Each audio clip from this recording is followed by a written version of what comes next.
ఓం గం గణపతయే నమః. స్వర్ణలక్ష్మీ నమస్తే అస్తు. పరబ్రహ్మ స్వరూపిణి రాజ్యం దేహి ధనం దేహి సర్వకామాంచ దేహి మే. గణపతి మనందరికీ మంచి బుద్ధిని సిద్ధిని సక్సెస్ని ఇవ్వాలని చెప్పేసి కోరుకుంటూ, స్వర్ణలక్ష్మి అమ్మవారు మన అందరికీ చక్కగా బ్రహ్మ జ్ఞానాన్ని కలిగించాలని, తద్వారా మనం ప్రతిదాన్ని శోభాయమానంగా చూస్తూ ఎప్పుడు మనకి దుఃఖం అనేది లేకుండా ఉండాలని చెప్పేసి, ఎప్పుడు ఆనందభరితంగా ఉండాలని చెప్పేసి అమ్మవారిని కోరుకుంటూ, అమ్మవారిని అలానే మనందరికీ చక్కగా సమృద్ధిగా ధనాన్ని ఇవ్వాలని చెప్పేసి, భాగ్యాన్ని ఇవ్వాలని చెప్పేసి కోరుకుంటూ, అంతేకాకుండా మనందరికీ రాజ్యం ఖచ్చితంగా ఒక అథారిటీ, పవరు, స్టేటస్, ఒక దర్పం అవన్నీ మనకు అమ్మవారు ఇవ్వాలని చెప్పేసి కోరుకుంటూ, వీటితో పాటుగా సర్వకామార్థ సిద్ధి, మన మనసులో అనుకున్న ముఖ్యమైన కోరికలన్నీ చక్కగా నెరవేరాలని చెప్పేసి అమ్మవారిని మనం కోరుకుందాం. సో మనం జులై మంత్ రాశి ఫలాల గురించి మాట్లాడుకుంటున్నాం కాబట్టి, జులై మంత్ చాలా ముఖ్యమైన అనేక రకాలైన విశిష్టతతో కూడుకొని ఉంది. ఇందులో మనం కొన్ని ముఖ్యంగా చర్చించుకుందాం. ఒకటి, ఈ మాసం వచ్చేటప్పటికి ఫస్ట్ 15 డేస్ నిజ జ్యేష్ఠ మాసంతో ఉంటుంది, తర్వాత ఆషాఢ మాసంతో ఉంటుంది. ఈ జ్యేష్ఠ మాసంలో చాలా వరకు పెళ్ళిళ్ళు, ముఖ్యమైన కార్యక్రమాలు ఉన్నాయి. వీటితో పాటుగా ఎప్పుడైతే ఆషాఢ మాసం స్టార్ట్ అవుతుందో, ఇందులో చాలా చాలా ముఖ్యమైన పనులు అయితే ఖచ్చితంగా ఉన్నాయండి. ఒకటి, మనం చూసుకుంటే గురుమూఢం స్టార్ట్ అవుతుంది. ఎప్పుడైతే గురుమూఢం స్టార్ట్ అవుతుందో, ఈ గురుమూఢం మనకి జూలై 15 నుంచి ఆగస్టు 13 వరకు ఉంది. ఈ డేట్స్లో మనకి వివాహాలు కానివ్వండి, గృహ ప్రవేశాలు లాంటివి శుభకార్యాలు ఎక్కువగా చేరు. అది ఒకసారి గమనించవలసిందిగా కోరుతున్నాను. వీటితో పాటుగా మనకి ఇంకొక ముఖ్యమైనది ఏమవుతుందంటే, మనకి దక్షిణాయనం స్టార్ట్ అవుతుంది 17వ తారీఖు నుంచి. అక్కడ నుంచి ఇప్పటిదాకా ఉన్న ఉత్తరాయణం కంప్లీట్ అయిపోయి దక్షిణాయనం స్టార్ట్ అవుతుందని గమనించాలి. తర్వాత 25వ తారీఖున మనకి తొలేకాదశి స్టార్ట్ అవుతుంది. దానికి ముందుగా చాతుర్మాస వ్రతం అని చెప్పేసి 4 మాసాలు ముఖ్యమైన మాసాలుగా చాతుర్మాస వ్రతం కూడా ఇందులోనే స్టార్ట్ అవుతుంది. ఇంకొకటి, లాస్ట్ అండ్ ఫోర్మోస్ట్ ఇంపార్టెంట్, ఈ నెల 26వ తారీఖు నుంచి ఈ 14వ తారీఖు నుంచి 22వ తారీఖు వరకు మనకి చైత్ర మనకి ఆషాఢ నవరాత్రులు అని చెప్తారు. వీటిని ఏమంటారు? గుప్త నవరాత్రులు అంటారు, లేకుంటే వారాహి నవరాత్రులు అని చెప్పేసి చేస్తూ ఉంటారు. ఈ నవరాత్రులు కూడా ఎంతో విశిష్టత కలిగి ఉంది. పర్సనల్గా ఈ 9 రోజులు నేను కూడా చక్కగా సింపుల్గా చేస్తాను, పెద్ద పెద్ద హడావుడిగా చేయకుండా. ఇలా చేసుకునే వాళ్ళందరికీ ఎంతో బాగా ఉపయోగకరంగా ఉంటుంది. లాస్ట్లో ఈ మంత్ మనకి గురు పూర్ణిమతో ఈ మాసం అనేది పూర్తి అవుతుంది. ఇన్ని రకాల విశిష్టత కలిగిన ఈ మాసంలో జ్యోతిష శాస్త్రం ప్రకారంగా కూడాను 3 ముఖ్యమైన గ్రహాలు మారుతూ ఉన్నాయన్నమాట. ఆ గ్రహాలు మనం ఏంటో చూసుకుంటే, జూలైలో 4వ తారీఖు, 7వ తారీఖు, 16వ తారీఖు, 21వ తారీఖు, ఇలా జూన్ అంటే 3 గ్రహాలు మారుతున్నాయి. ఈ మారే గ్రహాలు శుక్రుడు, బుధుడు, సూర్యుడు గ్రహాలు కూడా ఉన్నాయి. 4వ తారీఖు వచ్చేటప్పటికి శుక్రుడు, బుధుడు వచ్చి 7వ తారీఖు, 16వ తారీఖు సూర్య భగవానుడు మారుతూ ఉన్నారనమాట. ఈ యొక్క 3 గ్రహాల యొక్క ప్రభావం మనకి జులై మంత్లో ఎలా ఉండబోతుందో మనం తెలుసుకుందాం. మకర రాశి చూసుకుంటే జులై మంత్లో వీళ్ళకి దాదాపు ఒక 70%, 65 to 70% అనుకూలంగా ఉంది. ఒక 30% ఛాలెంజింగ్గా కూడా ఉందని మీరు గమనించాలి. ఇందులో ఉన్న నక్షత్రాలు చూసుకుంటే ఉత్తరాషాఢ 2, 3, 4 పాదాలు, శ్రవణం 1, 2, 3, 4 పాదాలు, ధనిష్ట 1, 2 పాదాలంతా ఈ రాశిలో ఉంటారని గమనించాలి. ఇందులో పేరు బలం చూసుకుంటే భో, జా, జీ, జూ, జే, జో, ఖా, గా, గి అన్న లెటర్స్ కు వాళ్ళ పేరు ఉన్న వాళ్ళు కూడాను ఈ రాశి వస్తుందని గమనించాలి. ముందుగా మనం చెప్పుకున్న ప్రకారం ఇందులో మనకి 4 గ్రహాల యొక్క ప్రభావం మనం మాట్లాడుకోబోతున్నాం కాబట్టి, 7వ స్థానంలో అంటే ఫస్ట్ 15 డేస్ జులై మంత్ బాగుంటుంది, తర్వాత 15 డేస్ కొంచెం ఛాలెంజింగ్గా ఉంటుంది. 7వ స్థానంలో ఉండటం వల్ల తీర్థయాత్రలు చేసే అవకాశం ఎక్కువగా ఉంటుంది. కుజుని వల్ల అర్ధనాశనం చేసే అవకాశం ఎక్కువగా ఉంటుంది. బుధుని వల్ల విజయము, శుక్రుని వల్ల సంపదలు వచ్చే అవకాశం ఉంటుందని గమనించుకోవాలి. సో ఏ ప్రకారంగా చూసుకున్నా కానీ వీళ్ళకి ఒక 70% చాలా అనుకూలంగా ఉందని గమనించాలి. వీళ్ళకి 7వ స్థానంలో సూర్యుడు సంచారం చేయబోవటంతో ఎలా ఉంటుందంటే, సామంత జన విద్వేష దారాపీడ సుతామయం ఉత్సాహ భంగకారిణి గోచారస్తే సప్తమే రవి. అంటే ఎప్పుడైతే సూర్యుడు 7వ స్థానంలో వీళ్ళకి సంచారం చేస్తూ ఉంటారో, సామంత జన విద్వేష, మీ కింద ఉన్న ఎంప్లాయీస్ మీ మాట వినేవాళ్ళు చాలా తక్కువ మంది ఉంటారు. మిమ్మల్ని ద్వేషించే వాళ్ళు కూడా ఎక్కువగా ఉంటారు. ధారాపీడ సుతామయం, భార్యకి అనారోగ్యం ఉంటుంది. సుతామయం అంటే సంతానానికి కూడా అనారోగ్యం కలిగే అవకాశం ఎక్కువగా ఉంటుంది. వీటన్నిటికంటే కూడా ఉత్సాహ భంగకారిణి, ఇది మోస్ట్ ఇంపార్టెంట్. మీరు ఏదైనా ఎనర్జెటిక్గా, ఉత్సాహంగా, చక్కగా పనిచేస్తూ ఉంటే అందులో మిమ్మల్ని ఆటంకాలు పరిచే వాళ్ళు ఎక్కువగా ఉంటారు. మీ యొక్క కింద సపోర్టింగ్ స్టాఫ్ ఎవరైతే ఉంటారో వాళ్ళు మీకు అంత పెద్ద సపోర్ట్ ఎవరు అని గమనించాలి. ఓవరాల్గా చూసుకుంటే కొంచెం టైర్డ్గా, డిసీజ్ వచ్చే ఉండే అవకాశం ఉంటుంది. అంటే ఇక్కడ సూర్యుడు చూసుకుంటే మీరు ఉత్సాహంగా ఏదైనా పని చేస్తుంటే అందులో ఆటంకాలు కలిగించే విధంగా ఉన్నారని గమనించాలి. అయితే 5వ స్థానంలో కుజుడు ఉండటం అంత మంచిది కాదు అని చెప్తారు జ్యోతిష శాస్త్రంలో. 5వ స్థానంలో ఎప్పుడైతే కుజుడు ఉంటారో మనకి దేహ జాడ్యం, సంతాపం, కాలాతిక్రమణ భోజనం, దురితం కర్మలాభాచ, భౌమే పంచమే సంయుతే అంటారు.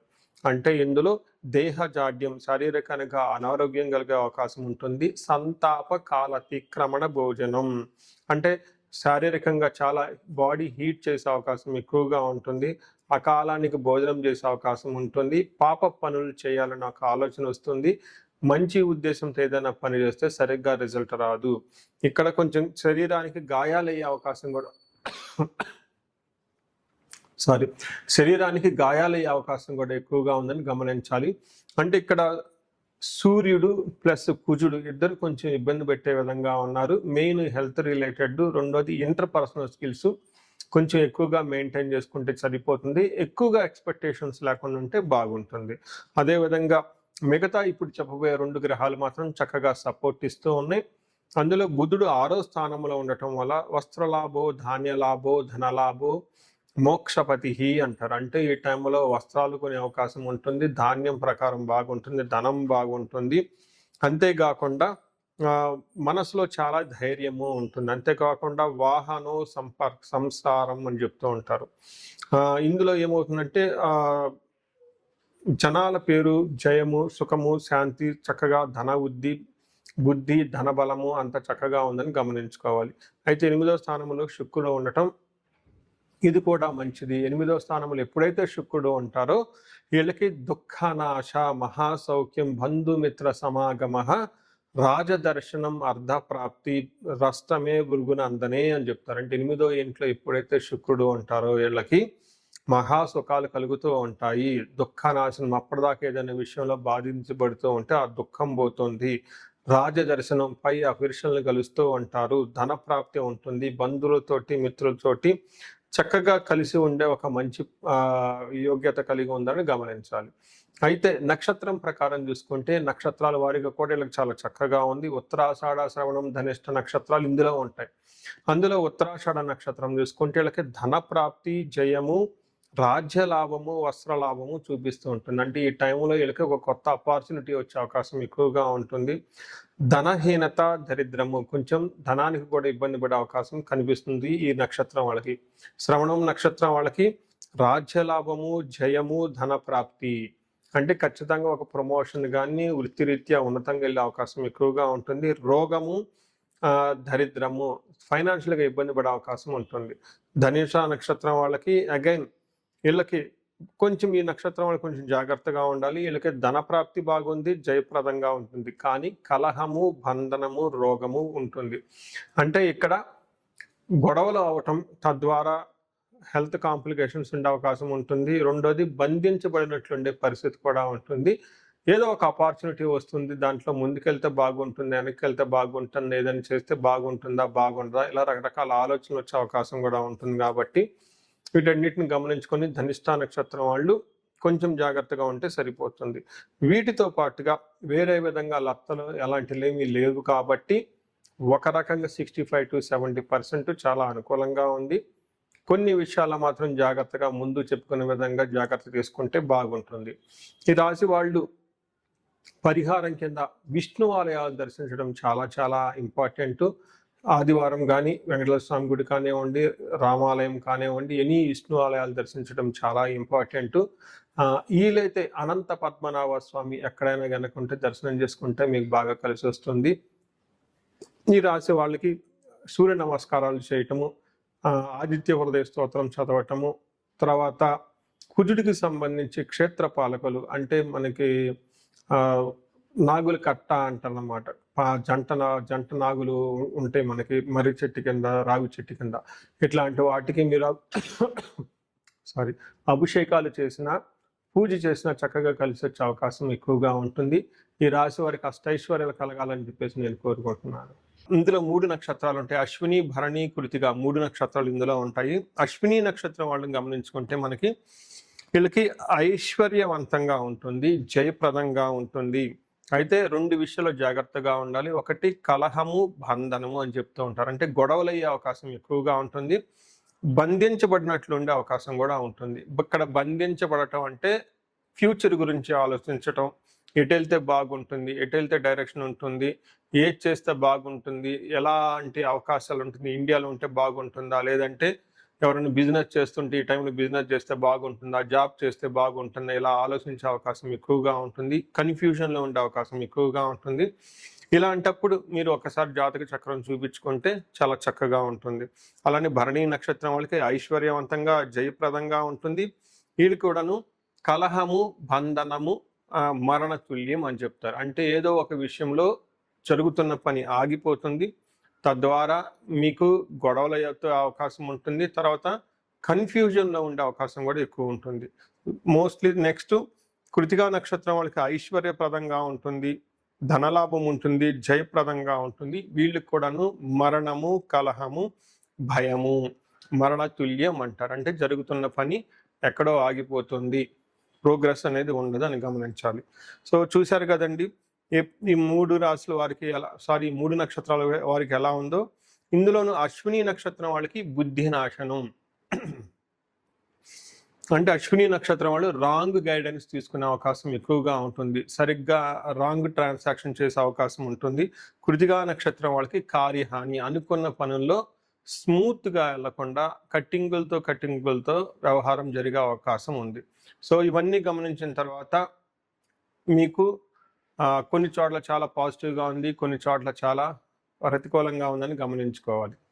పరిహారాల్లో భాగంగా ఈ రాశి వాళ్ళు ముఖ్యంగా నేనేం చెప్తానంటేనండి, ఇది గోచార రీత్యం, అంటే గోచార ఫలితాలు అని చెప్తూ ఉంటారు. అయితే మీ ఇండివిడ్యువల్ యొక్క జన్మరాశిలో చూడటం కూడా చాలా ఇంపార్టెంట్. ఈ గోచార రీత్యాలతో పాటు మీకు ఇండివిడ్యువల్గా ఉన్న దశాభుక్తి ఏంటి, ఏమైనా శాపాలు ఉన్నాయి, ఏమైనా గ్రహ దోషాలు ఉన్నాయి, జ్యోతిష శాస్త్రంలో ప్రకారం ఎనాలిసిస్ చేసుకోవడం చాలా ఇంపార్టెంట్. ముఖ్యంగా ఎవరికైతే ఏజ్ 40 years ±5 years ఉంటుంది, అంటే 35 to 45 years ఏజ్ ఉండి మధ్యలో మీకు ఎక్కడైనా కనుక కెరీర్లో గ్యాప్ వచ్చినా, లేదంటే అనుకున్న పనులు కాకపోతున్నా, మధ్యలో స్టాగ్నేటెడ్గా అనిపించినా, లేదంటే ఏదైనా ఒక గందరగోళమైన పరిస్థితి, కయోటిక్ పరిస్థితుల్లో మీరు ఇన్వాల్వ్ అయ్యారు, తెలవకుండా అవుట్ ఆఫ్ యువర్ కంట్రోల్ వెళ్తూ ఉంది అనుకుంటే ఖచ్చితంగా మీ జన్మ జాతకం చూపించుకోవడం చాలా చాలా ఇంపార్టెంట్. ఎందుకు అంటే మనకు మోడర్న్ సైకాలజీలో, మోడర్న్ సైన్స్లో ఇది మిడ్ లైఫ్ క్రైసిస్ అంటారు. కానీ జ్యోతిష శాస్త్రం దీనికి చాలా విధాలైన పరిష్కారాలను చూపిస్తుంది. ఈ టైంలో 2 ముఖ్యమైన విషయాలు జరుగుతూ ఉంటుంది. అలా మీ గ్రోత్ కనుక ఆగిపోయి ఉంటే, ఫస్ట్ మీకేమైనా శాపాలు ఉన్నాయా, ఆ శాపాలు ఈ టైంలో యాక్టివేట్ అయ్యా అని చూసుకోవాలి. రెండోది, ఈ టైంలో మీకు నడుస్తున్న దశాభుక్తుల యొక్క గ్రహాల యొక్క ఏమైనా దోషాలు ఉన్నాయా, ఈ 2 కారణాలు ఏంటో తెలుసుకొని వాటికి సంబంధించిన విశ్లేషణ చేసుకొని చక్కటి పరిష్కారాలు చేసుకొని పరిహారాలు చేసుకుంటే లైఫ్ 10 అంతలు ముందుకెళ్ళే అవకాశం ఎక్కువగా ఉంటుంది. నా దగ్గరకు వచ్చే క్లయింట్స్లో ఎక్కువగా ధనానికి ఇబ్బంది పడుతున్న వాళ్ళు స్వర్ణలక్ష్మి విశేష హోమం చేయించుకుంటూ ఉంటారు. శత్రు బాధలు విపరీతంగా ఉన్నవాళ్ళు మనకు వచ్చేటప్పుడు చండీ హోమం చేయించుకుంటూ ఉంటారు. వీటితో పాటుగా ఎవరికైనా హెల్త్ బాగలేకపోతుంటే ఆయుష్ సూక్త్యం, మహామృత్యుంజయ హోమం చేయించుకుంటూ ఉంటారు. భార్యాభర్తల కోసం అన్యోన్య దాంపత్య పాశుపత అభిషేకము లేదా విశ్వావసు గంధర్వరాజ హోమము ఇవన్నీ చక్కగా చేయించుకుంటూ ఉంటారు.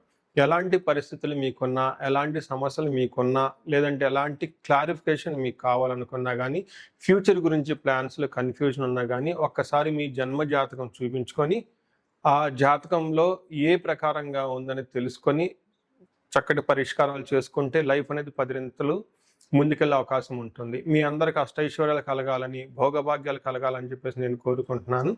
నమస్తే.